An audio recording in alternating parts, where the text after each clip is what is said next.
Deliberadamente Radio presenta.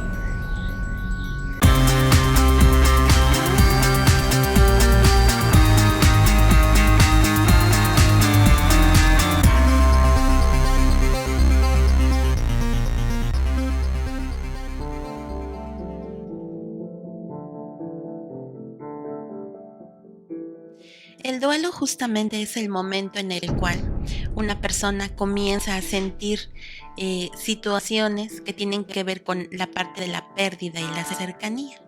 El duelo es una etapa que le ayuda al ser humano a poder superar y entender la partida de un ser amado o la partida o la pérdida de algo que tuviste y que en este momento ya no está contigo. Es un periodo de tiempo que se tiene que vivir y que se tiene que experimentar.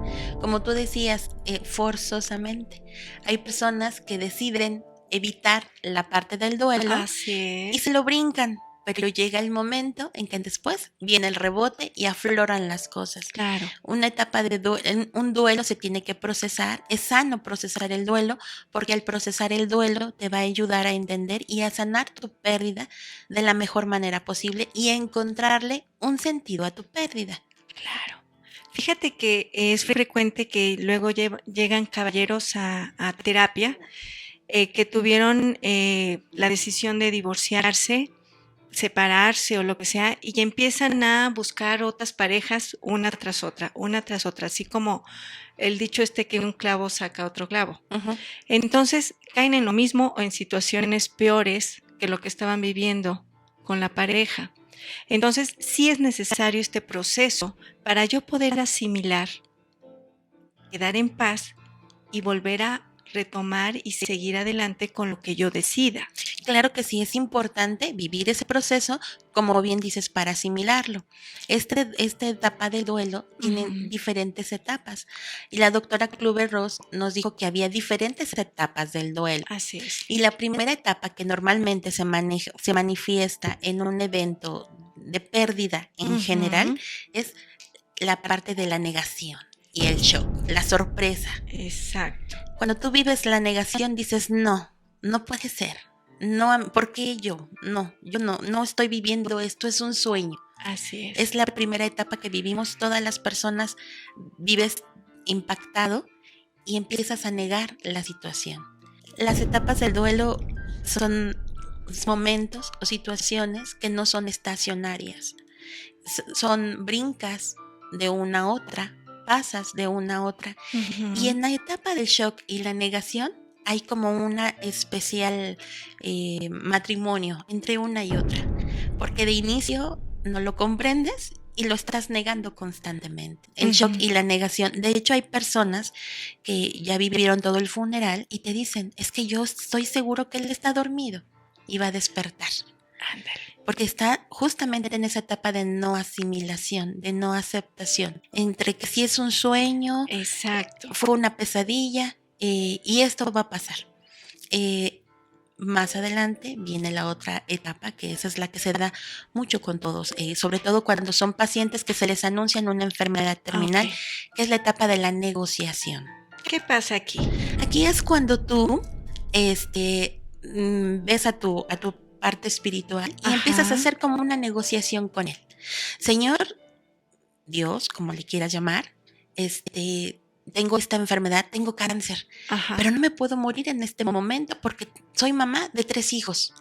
Y entonces yo te prometo que me voy a ir bailando a la villa y voy a regresar y te ofrendo eso para que me ayudes a salir de esta enfermedad.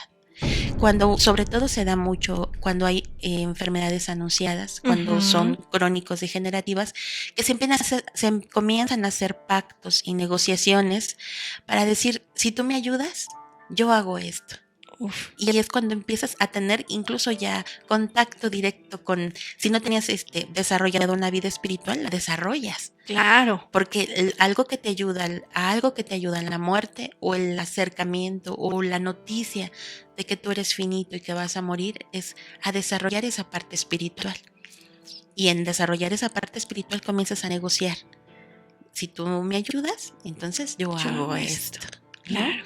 Y también se da en la familia, ¿no? Cuando saben que su paciente está enfermo y que tiene una enfermedad terminal, también tú haces negociaciones por él, Sí, así es. ¿no? Si se salva, yo hago esto, propongo Ajá. aquello, hago 1000 cosas con tal de que mi familiar esté bien, ¿no? Claro. Y esa es otra etapa, ¿no? La negociación.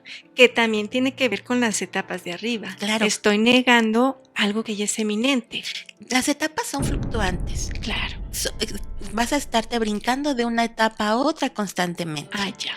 Sobre todo cuando la noticia o el hecho es reciente, vas a estar viviendo entre una etapa y otra, una y otra. Sí, es importante que las conozcas para que comprendas que es un proceso normal, Y me ubico donde natural, estoy. y te ubicas Claro. donde estás. Y si estás ahorita en negación, puedes pasar a la otra o regresarte a negación. No pasa nada. Estás cambiando de una etapa a otra y es normal. Perfecto. Siguiente etapa en este proceso. La siguiente Maika. etapa, después de que ya negaste la situación, viene un periodo que se llama aceptación. ¿Qué pasa aquí? En ese periodo de aceptación ya es cuando comienza a caerte el 20 y a decir, ok, pasó esta situación, ¿qué me deja de enseñanza esto? Acepto que eso está pasando.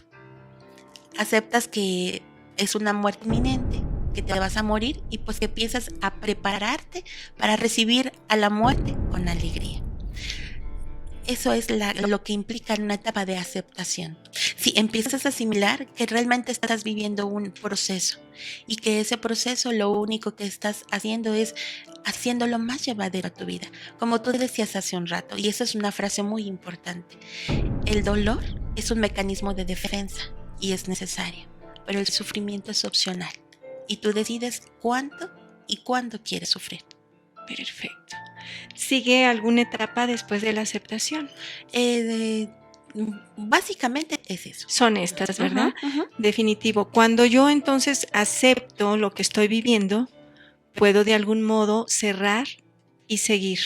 Me faltó una etapa que yo me brinqué. Sí, te escucho. Y esta etapa está entre la negación y el shock, es el enojo. Sí, exactamente. Esa etapa no se nos puede pasar, es una etapa muy importante. Así es. Y la etapa del enojo es el ¿por qué a mí? Y empiezas a tener sentimientos y emociones que van derivadas de eso. El ¿por qué no mi vecino? ¿Por qué no otra persona? ¿Por qué a mí? En esa etapa del enojo, la gente de pronto se aísla, no quiere no quiere hablar con nadie, no quiere saber de nada, anda de un humor terrible porque está enojado por la situación que está pasando. Y es importante que conozcamos esa etapa porque mucha gente en esa etapa se aísla. Uh-huh. Y después de esa etapa de enojo viene una de depresión. Cuando la gente empieza a aislarse, empieza a tener esa etapa de depresión y empieza a entender que lo que le está pasando es real, que es algo que le está afectando inminentemente, cuando acepta y dice, está bien, ya no lucho contra nadie y acepto que esto está sucediendo, ya entra la etapa de aceptación. Claro. Pero si existe mucho enojo, a veces la gente se aísla, como te decía, la gente no quiere hablar con nadie, por eso es que cuando hay pacientes que tienen una enfermedad no se quieren tomar los medicamentos, no quieren aceptar que están pasando por esa situación. Y fíjate que aquí se estaciona mucho. Uh-huh. Y pasa 1 año, 2 años, 3 años y ya estamos hablando de una patología. Claro, de hecho un duelo bien procesado, se habla que tiene que tardar un tiempo entre 1 y 2 años. Así es. Para que sea es un trabajo, es un tiempo en el que se tiene que pasar por todas esas etapas que son fluctuantes, pero llega el momento en el que eso pasa, cada vez se va espaciando más cada etapa, se van comprendiendo más cada situación de cada etapa hasta que llegas a la parte final, a la parte de la aceptación. Y una vez que te estacionas ahí, entonces ya es más fácil poder verle un sentido a tu pérdida. Que eso es también importante, encontrarle el para qué, porque el por qué es difícil, pero el para qué puede haber muchos, ¿no? Y entonces es importante lograr llegar a esa etapa. Claro, porque finalmente me doy cuenta de que esto es parte de la vida y el aprendizaje que me está dando esto es lo que me enaltece y enaltece a lo que estoy dejando o de quien me estoy despidiendo, ¿no? Sí, de hecho es muy, muy bonito cuando conoces las etapas del duelo y pasas por, al tener ese conocimiento, ayudas a tu familiar a atravesar por esas etapas de la manera más cómoda, de la manera más sencilla, porque si tú comprendes y observas que tu familiar está enojado, sabes que está pasando una etapa y que es doloroso para él, y entonces puedes convertirte en un excelente acompañante. Claro, sin embargo hay mucha gente que se engancha en esta parte del enojo del paciente. Claro, y empiezan a pelear y empiezan a Sí, discutir y se divide. y se divide la familia. Y es importante que sepan que existe esta como etapa para poder ayudar a que soslayar, que sea más sencillo esta situación. La tanatología es una herramienta maravillosa que te ayuda a comprender la vida de una manera diferente.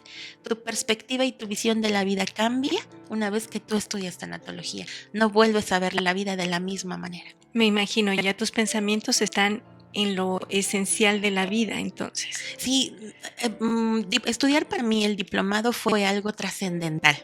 Yo les comentaba al principio que, bueno, mi esposo tiene un accidente y él muere trágicamente. En este tipo de muertes es muy complicado porque no hay un anuncio. La persona sale y de pronto no regresa. Claro. Cuando yo estudio anticipadamente en libros tanatología, yo tenía una idea. A mí leí el libro tibetano de la vida y de la muerte, y él habla de los bardos y de los cambios y habla de la importancia del pensamiento en la persona que está muriendo. Esta experiencia a mí me cambió la vida porque justamente al poder aplicar, en el momento yo recordé las herramientas y al poder recordar me ayudó con amor a despedir a mi esposo. Me ayudó con amor a decirle que todo iba a estar bien, a cerrar ese ciclo, a ayudarlo a que se fuera de la mejor manera, ayudarlo a que se fuera tranquilo. Él estuvo en estado de coma, sin embargo lo último que muere en nuestro cuerpo es el oído, por lo tanto una persona que está en coma te escucha. Así es. Entonces yo estaba segura que él me estaba escuchando, y cuando fue su muerte, para mí fue una experiencia maravillosa, porque el estar rodeado en un hospital, pero rodeado con su mamá, con sus hermanos, cantándole, diciéndole lo mucho que lo amábamos, lo importante que había sido en nuestras vidas, y que él era una persona maravillosa, que él tenía que tomar la decisión de si se tenía que partiera tranquilo porque todo iba a estar bien, y si él se quedaba, que supiera que nosotros estábamos ahí para él siempre. Eso ayudó a que su muerte fuera, su agonía fuera menos dolorosa y fuera más rápida. Esta es una herramienta. La tanatología te ayuda a comprender que existe un algo más allá de la vida y te ayuda justamente a ser una mejor persona a partir de esa situación, el poderte volver compañero de una persona que está trascendiendo. Te ayuda justamente a encontrarle el valor que la vida tiene y que a veces por nuestras carreras, por el día a día, no vemos. Se vuelve en una herramienta que te ayuda a comprender que la vida es un instante y que hay que disfrutarlo y apapacharlo y sentirlo y disfrutarlo con lo que viene. De hecho, es lo importante de que esto se difunda. Es un conocimiento que cuando tú tienes ese conocimiento te ayuda justamente a eso, a vivir y a ver la vida de una perspectiva diferente. Eso te ayuda justamente a que comprendas que todo tiene un para qué, que nada es gratuito y que todo en la vida viaja en dualidad.